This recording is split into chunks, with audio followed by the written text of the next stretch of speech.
So this Monday night, we get the Cowboys and the Eagles. Cowboys and Eagles play. Yes, sir. And there's a lot of talk right now about Tony Pollard being the RB1 in Dallas. He's the better. Yes, sir. He's a better running back than Ezekiel Elliott. He's a better running back. That's what the people are telling me. And I have been adamantly saying stop. So the show that I was telling you about, my boys Ike and Gene, they're going to start a new Dynasty show. They dropped a stat that over Zeke's career. Let me see. Hold on. Let me pull this up. Let me pull Zeke Elliott stats, right? Zeke Elliott stats, because I want to make sure this was over his career and you got to vet their stats. I got to make sure that these dudes aren't just throwing out blasphemous shit here. Okay, I think it was over the last 3 years. That makes sense. I think it's like the past 3 years. Maybe it was 2 years. Maybe it's 3. Past 3 years. It wasn't his career, because his career, he's got 1,400 carries, which seems crazy. But over the past 3 years, Zeke's got like 580-something carries. And it had to be 3 years, because it's when Tony Pollard was there. Since he got drafted. Tony Pollard in that same time, I think Tony Pollard has, let me see. I can look this up real quick. Tony Pollard stats. I think it's like 200. Yeah, 203. So from the time Tony Pollard was drafted, he's got 203 carries. Zeke has got like 580-something. Tony Pollard has 10 runs of 20 yards or more. Zeke Elliott only has 7 rushes over 20-plus yards in that same time frame in less than a third of the carries. He's explosive. Like, that's what Tony Pollard is. He was explosive at Memphis. He's been explosive in the NFL.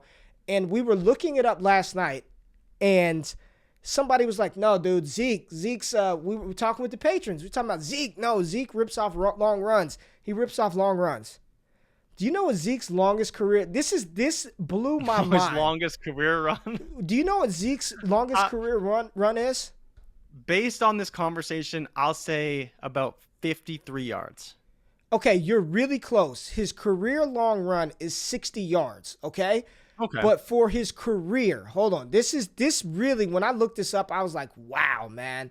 Let me get his overview for his career. All right, here goes Zeke's long runs from his career. Rookie year, 60 yards. Got it? Long. Yeah. That's a good run. Oh, wow. Fresh. 60 yards. Fresh. Year 2, long run, 30 yards. Year 3, longest run. God. Longest run, 41 yards. 4th year, longest run, 33 yards. 5th year, longest run, 31 yards. And this year, his longest run, 19 yards. Okay? So he's averaging because people were like, in my mind, I'm seeing Ohio State Zeke ripping off 80-yarders. I was like, I guarantee you if somebody can pull a stat of runs between 7 and 14 yards, Zeke Elliott probably leads the league. Like all his runs are like 7 to 11 yard runs. Now, just for comparison, remember, Zeke, this is his 6th season. He's averaging his long run is probably like 37 yards in his 6-year career. Do you want to hear what Derrick Henry's longest runs of his career are? Oh, man. They're probably all in the 90s. They're probably all in the 90s. Listen to this. Same draft class. So rookie year, Zeke got him. Derrick Henry, 22 yards was his longest run. Yeah, 75 yards. 75 yards in year 2. 99 yards in year 3. 74 yards in year 4. 94 yards in year 5. In this season, in 2 games, he already has a 60-yard run. And I know longest rush is not some predictive stat. I'm not trying to say this. I was like, damn, Zeke really isn't explosive. He's a grinder. Yeah. He's a high volume. No, he does have the long speed. I think he dropped a 4.4. He's faster than Derrick Henry. But that's 40. Clearly, he can't make it very, very much further than the 40. When he gets to if it was to the 50, Derrick Henry would probably catch him and run right by him. So you're saying there's some athletes that do just enough to get drafted. Like, you just practice sprinting 40 yards. Heaven forbid you practice sprinting 50 or 60 yards. Zeke's one of those guys, maybe all he did was practice the 40, and so he can only run 40 yards. 87th percentile 40-yard dash score, 4.47.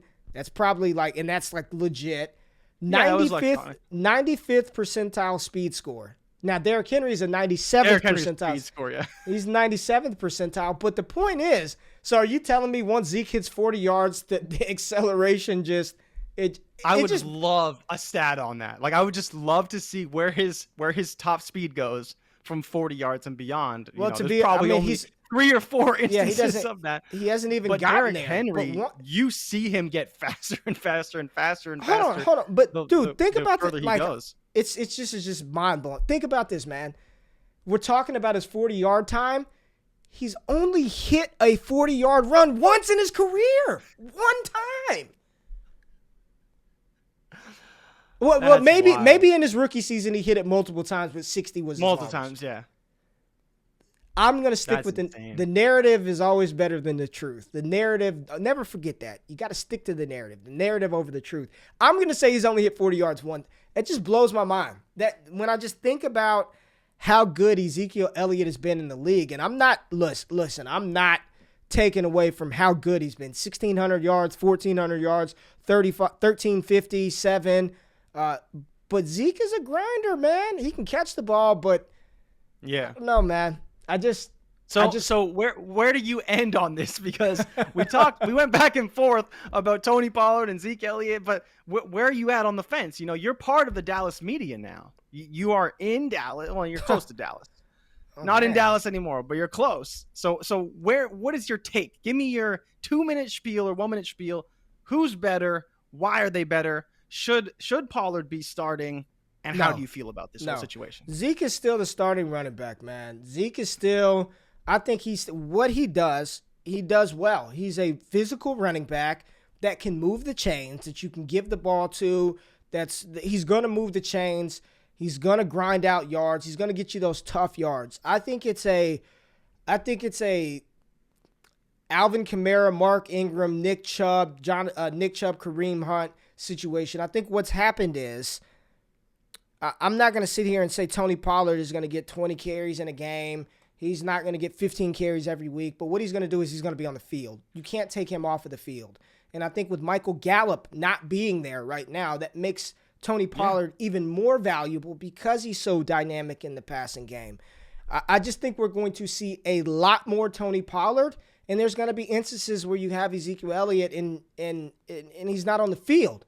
He's on the bench, or they've already worked both of those guys in the backfield at the same time. If you remember the Tampa Bay game, there was one point in time where they put Zeke at fullback. It was like 4th and 1. They put Zeke at fullback, had Tony Pollard at tailback, handed it to Zeke to grind out the tough yards.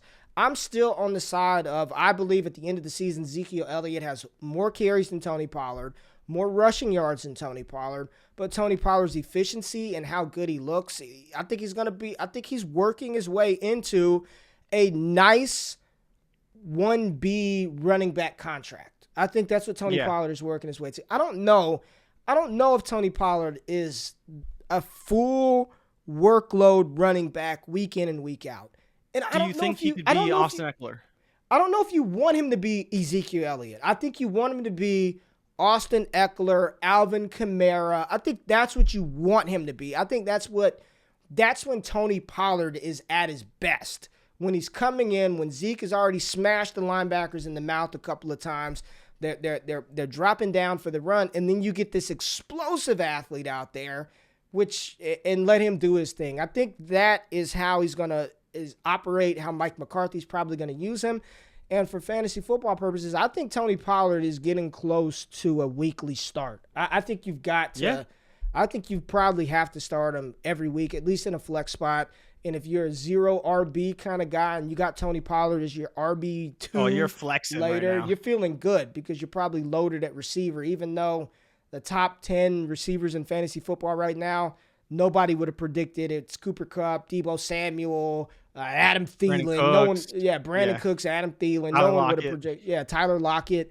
But I think that's my take on the Pollard-Zeke situation. I don't think Tony Pollard is a better running back than Ezekiel Elliott. He offers a different skill set that fits that team to a T, and he can't come off of the field. Tony Pollard can't come off of the field.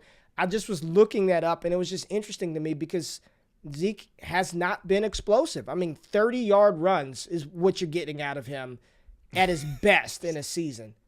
And a lot of people look at Derrick Henry, and you see this is how conditioned we've been to his greatness. Anybody else rips off a 60-yarder, you lose your mind. Derrick Henry at 6'3", 250 rips off a 60-yarder where he outruns an angle from a defensive back, and you're just like, that's what he does. 60-yard run. Like every week you throw Derrick Henry out there, an 80-yard run is not an anomaly. That is within the range of plausible outcomes. And even if he gets an 80-yard run, it's still like 7th in his career list of long runs. It's just like, well, you think about it like this, right? Whenever he plays Jacksonville, everyone tunes in because he's bound to rip off a 90-yard run that game. That's why everyone tunes into those games, even though they're going to be blowouts. Everyone said 30-yard run isn't even breaking past the secondary. I mean, he gets too deep safety and Zeke gets to the secondary.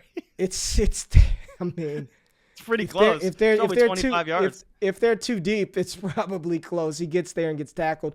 I still think he's a good running back. I think the way that McCarthy used those two, running backs and Dak Prescott, should be the formula moving forward. They need to run the ball a lot, let Dak Prescott get the ball to CeeDee Lamb, Amari Cooper, Blake Jarwin, Dalton Schultz, and let Tony Pollard and Zeke do their thing. I think it was a perfect formula. Just the expectations that we have for Zeke in fantasy as an RB1 is a league leader in rushing yards. I think those days are done. I don't think Zeke Elliott will ever lead the league in rushing again. I don't think he'll ever hit 1,400 rushing yards again. I think that's done. As long as Tony Pollard is there, he's not going to get 320 carries because there's no need. You've got another explosive running back who brings a different dimension to that offense. That's my long-winded diatribe about the Dallas Cowboys backfield: Ezekiel Elliott, Derrick Henry, and Tony Pollard. Jay, appreciate you, man. Good show today, bro. Yeah, thank you for having me, Ray. It was a good time talking Cowboys. Got through a few of these games. Was I unbiased? I was unbiased, right? That was an unbiased opinion. You were a bit of a coward because you could have just said that Tony Pollard's a better running back, but you don't think he's going to start, which is probably the real answer here. If we're being honest, just be honest with the people. Tell them the truth. Appreciate y'all tapping in. Subscribe to the channel. Stay tapped in. What's today? Thursday. Davis Mills versus Christian McCaffrey tonight. Y'all have a good one. I hope you win some money, prize picks, whatever your player prop bets are. Y'all have a great day. Make it great. Don't just exist today. Live, baby. Every day. Live it to the fullest. Make it great. We'll be back tomorrow. Wake up with us, man. We out. Peace.